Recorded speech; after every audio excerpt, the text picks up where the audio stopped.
रूस के उप प्रधानमंत्री ते उद्योग ते व्यापार मंत्री डेनिस वैलेंटिनोविच मंत्रोव ਅਤੇ ਭਾਰਤੀ ਵਿਦੇਸ਼ ਮੰਤਰੀ ਸੁਬਰਾਮਣੀਅਮ ਜੈਸ਼ੰਕਰ ਨੇ ਅੱਜ ਨਵੀਂ ਦਿੱਲੀ ਵਿੱਚ ਦੁਵੱਲੇ ਸੰਬੰਧਾਂ ਨੂੰ ਹੁਲਾਰਾ ਦੇਣ ਦੀ ਗੱਲਬਾਤ ਕੀਤੀ।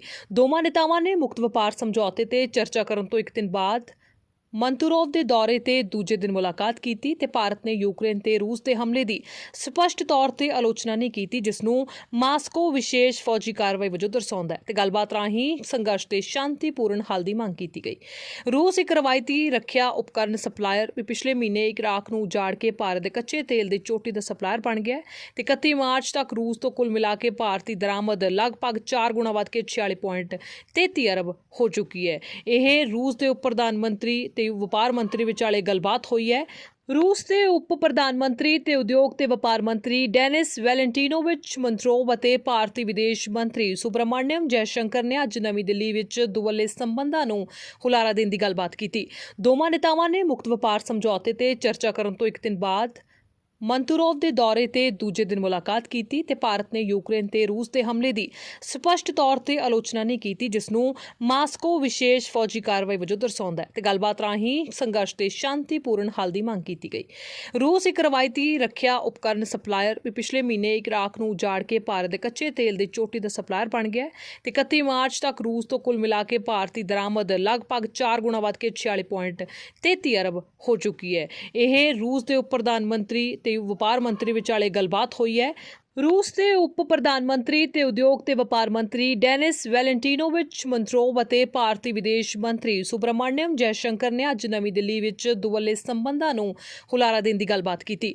ਦੋਵਾਂ ਨੇਤਾਵਾਂ ਨੇ ਮੁਕਤ ਵਪਾਰ ਸਮਝੌਤੇ ਤੇ ਚਰਚਾ ਕਰਨ ਤੋਂ ਇੱਕ ਦਿਨ ਬਾਅਦ ਮੰਤੂਰੋਵ ਦੇ ਦੌਰੇ ਤੇ ਦੂਜੇ ਦਿਨ ਮੁਲਾਕਾਤ ਕੀਤੀ ਤੇ ਭਾਰਤ ਨੇ ਯੂਕਰੇਨ ਤੇ ਰੂਸ ਦੇ ਹਮਲੇ ਦੀ ਸਪਸ਼ਟ ਤੌਰ ਤੇ ਆਲੋਚਨਾ ਨਹੀਂ ਕੀਤੀ, ਜਿਸ ਨੂੰ ਮਾਸਕੋ ਵਿਸ਼ੇਸ਼ ਫੌਜੀ ਕਾਰਵਾਈ ਵਜੋਂ ਦਰਸਾਉਂਦਾ ਹੈ ਤੇ ਗੱਲਬਾਤ ਰਾਹੀਂ ਸੰਘਰਸ਼ ਦੇ ਸ਼ਾਂਤੀਪੂਰਨ ਹੱਲ ਦੀ ਮੰਗ ਕੀਤੀ ਗਈ। ਰੂਸ ਇੱਕ ਰਵਾਇਤੀ ਰੱਖਿਆ ਉਪਕਰਨ ਸਪਲਾਇਰ ਵੀ ਪਿਛਲੇ ਮਹੀਨੇ ਇਰਾਕ ਨੂੰ ਉਜਾੜ ਕੇ ਭਾਰਤ ਦੇ ਕੱਚੇ ਤੇਲ ਦੀ ਚੋਟੀ ਦਾ ਸਪਲਾਇਰ ਬਣ ਗਿਆ ਤੇ 31 ਮਾਰਚ ਤੱਕ ਰੂਸ ਤੋਂ ਕੁੱਲ ਮਿਲਾ ਕੇ ਭਾਰਤੀ ਦਰਾਮਦ ਲਗਭਗ 4 ਗੁਣਾ ਵੱਧ ਕੇ 46.33 ਅਰਬ ਹੋ ਚੁੱਕੀ ਹੈ। ਇਹ ਰੂਸ ਦੇ ਉਪ ਪ੍ਰਧਾਨ ਮੰਤਰੀ ਤੇ ਵਪਾਰ ਮੰਤਰੀ ਵਿਚਾਲੇ ਗੱਲਬਾਤ ਹੋਈ ਹੈ। रूस के उप प्रधानमंत्री ते उद्योग ते व्यापार मंत्री डेनिस वैलेंटिनोविच मंत्रोव ਅਤੇ ਭਾਰਤੀ ਵਿਦੇਸ਼ ਮੰਤਰੀ ਸੁਬਰਾਮਣੀਅਮ ਜੈਸ਼ੰਕਰ ਨੇ ਅੱਜ ਨਵੀਂ ਦਿੱਲੀ ਵਿੱਚ ਦੁਵੱਲੇ ਸੰਬੰਧਾਂ ਨੂੰ ਹੁਲਾਰਾ ਦੇਣ ਦੀ ਗੱਲਬਾਤ ਕੀਤੀ। ਦੋਵਾਂ ਨੇਤਾਵਾਂ ਨੇ ਮੁਕਤ ਵਪਾਰ ਸਮਝੌਤੇ ਤੇ ਚਰਚਾ ਕਰਨ ਤੋਂ ਇੱਕ ਦਿਨ ਬਾਅਦ ਮੰਤੂਰੋਵ ਦੇ ਦੌਰੇ ਤੇ ਦੂਜੇ ਦਿਨ ਮੁਲਾਕਾਤ ਕੀਤੀ ਤੇ ਭਾਰਤ ਨੇ ਯੂਕਰੇਨ ਤੇ ਰੂਸ ਦੇ ਹਮਲੇ ਦੀ ਸਪਸ਼ਟ ਤੌਰ ਤੇ ਆਲੋਚਨਾ ਨਹੀਂ ਕੀਤੀ, ਜਿਸ ਨੂੰ ਮਾਸਕੋ ਵਿਸ਼ੇਸ਼ ਫੌਜੀ ਕਾਰਵਾਈ ਵਜੋਂ ਦਰਸਾਉਂਦਾ ਹੈ ਤੇ ਗੱਲਬਾਤ ਰਾਹੀਂ ਸੰਘਰਸ਼ ਦੇ ਸ਼ਾਂਤੀਪੂਰਨ ਹੱਲ ਦੀ ਮੰਗ ਕੀਤੀ ਗਈ। ਰੂਸ ਇੱਕ ਰਵਾਇਤੀ ਰੱਖਿਆ ਉਪਕਰਨ ਸਪਲਾਇਰ ਵੀ ਪਿਛਲੇ ਮਹੀਨੇ ਇਰਾਕ ਨੂੰ ਉਜਾੜ ਕੇ ਭਾਰਤ ਦੇ ਕੱਚੇ ਤੇਲ ਦੀ ਚੋਟੀ ਦਾ ਸਪਲਾਇਰ ਬਣ ਗਿਆ ਤੇ 31 ਮਾਰਚ ਤੱਕ ਰੂਸ ਤੋਂ ਕੁੱਲ ਮਿਲਾ ਕੇ ਭਾਰਤੀ ਦਰਾਮਦ ਲਗਭਗ 4 ਗੁਣਾ ਵੱਧ ਕੇ 46.33 ਅਰਬ ਹੋ ਚੁੱਕੀ ਹੈ। ਇਹ ਰੂਸ ਦੇ ਉਪ ਪ੍ਰਧਾਨ ਮੰਤਰੀ ਤੇ ਵਪਾਰ ਮੰਤਰੀ ਵਿਚਾਲੇ ਗੱਲਬਾਤ ਹੋਈ ਹੈ।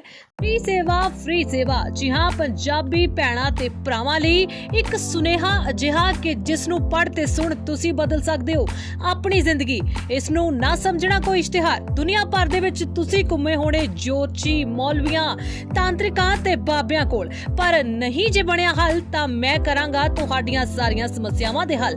ਪਰੇਸ਼ਾਨੀ ਜਿਵੇਂ ਸਾਡਾ ਪਤੀ ਜਾਂ ਬੇਟਾ ਕਿਸੇ ਹੋਰ ਹੱਥਾਂ ਵਿੱਚ ਹੈ, ਘਰ ਵਿੱਚ ਕਲੇਸ਼ ਰਹਿੰਦਾ ਹੈ, ਬੱਚੇ ਮਨਮਾਨੀ ਕਰਦੇ ਨੇ, ਪਤੀ ਪਤਨੀ ਦੀ ਬਣਦੀ ਨਾ ਹੋਵੇ ਜਾਂ ਫਿਰ ਵਿਦੇਸ਼ ਦੇ ਵਿੱਚ ਪੱਕਾ ਹੋਣਾ ਹੋਵੇ, ਤੁਸੀਂ ਕਰਜ਼ੇ ਤੋਂ ਪਰੇਸ਼ਾਨ ਹੋ ਜਾਂ ਲੋਟਰੀ ਵਾਸਤੇ ਪੈਸਾ ਬਰਬਾਦ ਕਰ ਚੁੱਕੇ ਹੋ, ਤੁਹਾਡੀ ਕਿਸਮਤ ਵਿੱਚ ਲਾਟਰੀ ਹੈ ਜਾਂ ਨਹੀਂ ਇਹ ਵੀ ਪਤਾ ਕਰੋ ਮੇਰੇ ਕੋਲੋਂ।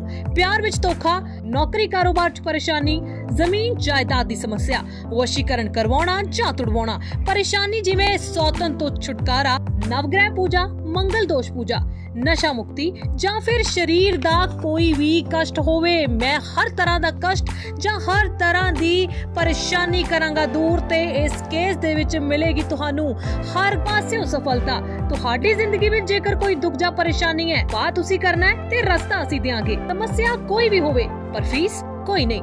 ਜੇਕਰ ਮਾਤਾ ਨੂੰ ਮੰਨਦੇ ਹੋ ਤਾਂ ਇੱਕ ਵਾਰ ਜ਼ਰੂਰ ਫੋਨ ਕਰੋ। Mobile number 7973822721। ਪੰਡਿਤ ਸ਼੍ਰੀ ਜੀ 100% ਗਾਰੰਟੀ ਨਾਲ ਪਾਓ ਹਰ ਪਰੇਸ਼ਾਨੀ ਦਾ ਹੱਲ।